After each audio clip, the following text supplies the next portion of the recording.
नमस्कार। Power grid corporation of India limited, जिसे हम सब पावर ग्रिड के नाम से जानते हैं, उसने 2026 के लिए एक जबरदस्त नॉन एग्जीक्यूटिव भर्ती निकाली है। तो आज हम इसी मौके को जरा गहराई से समझने वाले हैं कि ये है क्या, किसके लिए है और इसमें कैसे शामिल हुआ जा सकता है। चलिए पता करते हैं कि इस अवसर में क्या खास है। तो सबसे पहले ये समझते हैं कि पावर ग्रिड आखिर है क्या। देखिए, ये भारत सरकार की एक महारत्न कंपनी है और दुनिया की सबसे बड़ी बिजली ट्रांसमिशन कंपनियों में से एक है। जरा सोचिए, हमारे देश में जितनी भी बिजली बनती है उसका लगभग आधा हिस्सा मतलब 50% इसी के नेटवर्क से होकर हम तक पहुंचता है। सही मायनों में ये भारत के पावर इंफ्रास्ट्रक्चर की रीढ़ की हड्डी है। तो इस पूरी भर्ती प्रक्रिया को ठीक से समझने के लिए हम इसे 6 हिस्सों में देखेंगे। पहले जानेंगे कि ये देश के भविष्य से कैसे जुड़ा है, फिर देखेंगे कि कौन कौन से मौके हैं, फिर बात होगी कि इसके लिए कौन सही कैंडिडेट है, सिलेक्शन का प्रोसेस क्या है, सैलरी और शर्तें क्या हैं, और आखिर में अप्लाई कैसे करना है। तो चलिए सबसे पहले बात करते हैं इसके पीछे के बड़े मकसद की। ये समझना बहुत जरूरी है कि ये सिर्फ एक जॉब नहीं है, बल्कि ये भारत के एनर्जी फ्यूचर को बनाने वाले एक बहुत बड़े मिशन का हिस्सा बनने का मौका है। आइए देखते हैं कि कैसे इस भर्ती का हर एक पद देश के एक बहुत बड़े लक्ष्य से जुड़ा हुआ है। भारत का एक बहुत बड़ा लक्ष्य है 2030 तक 500 गीगावाट रिन्यूएबल एनर्जी पैदा करना। अब ये एक बहुत बड़ा एनर्जी ट्रांसफॉर्मेशन है और इस बदलाव को सच करने के लिए एक मजबूत ट्रांसमिशन नेटवर्क चाहिए, और यहीं पर पावर ग्रिड का रोल सबसे अहम हो जाता है। अब जरा इन आंकड़ों पर गौर कीजिए। 2032 तक ट्रांसमिशन इंफ्रास्ट्रक्चर पर करीब 9.16 लाख करोड़ रुपए खर्च करने का प्लान है, और इसमें से पावर ग्रिड अकेले ही 3.06 लाख करोड़ रुपए का निवेश करेगा। ये आंकड़े अपने आप में बताते हैं कि ये काम कितना बड़ा है, और जो लोग इससे जुड़ेंगे उनके करियर की स्टेबिलिटी भी उतनी ही मजबूत होगी। तो ये तो हो गई बड़े विजन की बात। अब सवाल ये है कि इस विजन को हकीकत में बदलने के लिए किन लोगों की जरूरत है, मतलब कौन से अवसर इंतजार कर रहे हैं। चलिए देखते हैं। पावर ग्रिड को एनर्जेटिक एंड रिजिलियंट यानी ऊर्जावान और जुझारू ग्रेजुएट्स, डिप्लोमा और आईटीआई होल्डर्स की तलाश है। ये शब्द सीधे विज्ञापन से हैं और ये साफ बताते हैं कि कंपनी सिर्फ डिग्री नहीं देख रही, बल्कि वो जज्बा भी देख रही है, मुश्किलों से लड़ने और टिके रहने का जज्बा। तो चलिए देखते हैं कि कौन कौन सी वैकेंसीज हैं। सबसे ज्यादा मौके डिप्लोमा ट्रेनी इलेक्ट्रिकल के लिए हैं, पूरे 463। इसके अलावा सिविल, सर्वे, एचआर, फाइनेंस और टेक्नीशियन के पद भी हैं। और हाँ, पावर ग्रिड की एक और कंपनी CTOUIL में भी 30 अलग से वैकेंसी हैं। और अच्छी बात यह है कि ये मौके पूरे देश में फैले हुए हैं। नॉर्थ, साउथ, ईस्ट, वेस्ट, लगभग हर रीजन में वैकेंसी है। इसका मतलब ये है कि देश के अलग अलग कोनों से कैंडिडेट्स के पास अपने घर के पास काम करने का भी मौका हो सकता है। ऑलराइट, अब आते हैं सबसे जरूरी सवाल पर कि इन जॉब्स के लिए कौन अप्लाई कर सकता है, क्या है एलिजिबिलिटी क्राइटेरिया। इस हिस्से को जरा ध्यान से सुनिएगा।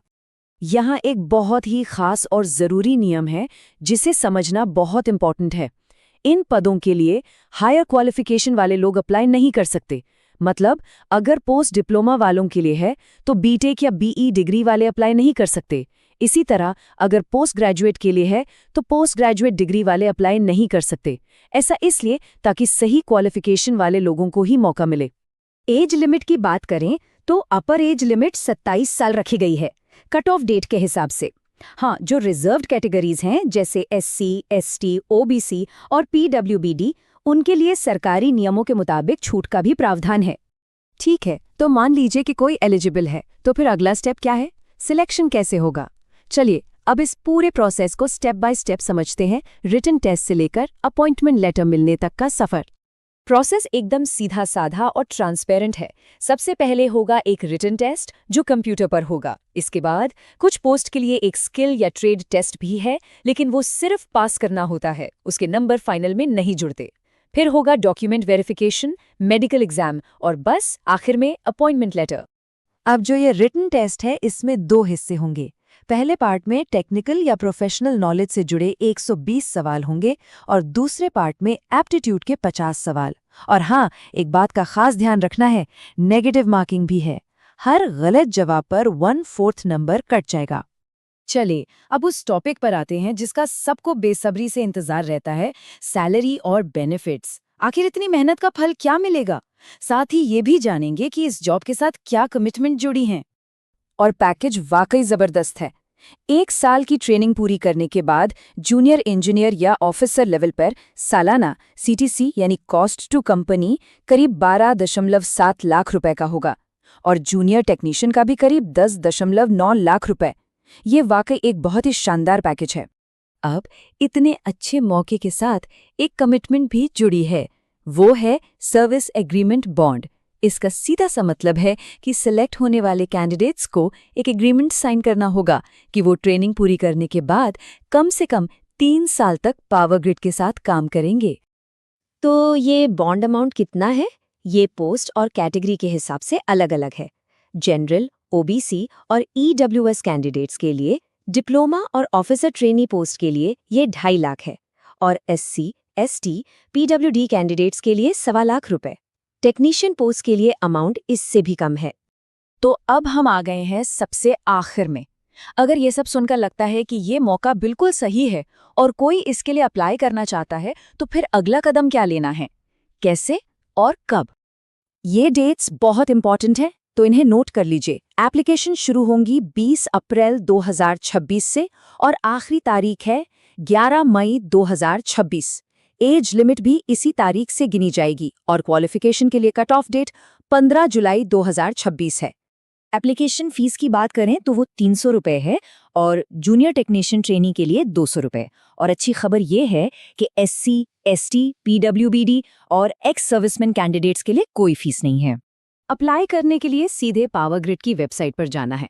वहां करियर सेक्शन में लिंक मिल जाएगा। और एक बहुत ज़रूरी बात, अप्लाई सिर्फ एक ही रीजन के लिए करना है, क्योंकि सभी रीजन का एग्जाम एक ही दिन, एक ही टाइम पर होगा। तो ये थी पावर ग्रिड की 2026 की इस बड़ी भर्ती से जुड़ी सारी जानकारी। ये सिर्फ एक नौकरी नहीं है, बल्कि देश के एनर्जी फ्यूचर को बनाने वाली एक परिवर्तनकारी यात्रा का हिस्सा बनने का मौका है। तो अब सवाल यही उठता है, कौन-कौन इस बड़ी यात्रा का हिस्सा बनने के लिए तैयार